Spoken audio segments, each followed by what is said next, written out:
নমস্কার, আমি সুমিতা শাস্ত্রী। আজকে আবার এলাম একটা নতুন বিষয় নিয়ে আপনাদের সঙ্গে আলোচনা করতে, এবং যেটা আপনাদের দৈনন্দিন জীবনে অনেক কাজে দেবে।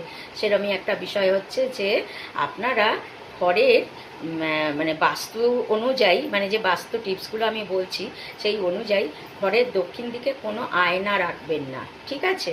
ঘরের দক্ষিণ দিকে কখনো কোনো আয়না রাখবেন না। আয়না রাখার দরকার হলে দক্ষিণ দিকে বাদ দিয়ে অন্য যে কোনো দিকে রাখতে পারেন। এটা একটা হলো।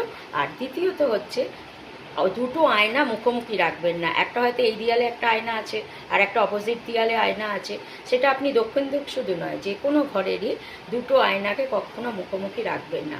এতে সংসারে ঝগড়া বিবাদ অশান্তি ক্রমশই বেড়ে যাবে। তো বাস্তুর ক্ষেত্রে আয়না রাখার নিয়মটা অনেক মেনে করতে হয়, অনেক নির্দিষ্ট নিয়ম মেনে আয়নাকে রাখতে হয়। তো আপনাদের আমি এইটুকুনি বললাম যে দক্ষিণ দিকে আয়না রাখবেন না, আর মুখোমুখি কোনো ঘরে আয়না রাখবেন না। তাছাড়া আপনি যে কোনো জায়গাতে আয়না রাখতে পারেন, আর আপনি যে ঘরে শোবেন সেই ঘরে আয়না রাখবেন না। এই কটা নিয়ম মেনে চলুন। ভালো থাকুন, সুস্থ থাকুন। আজকের মতন সমাপ্তি।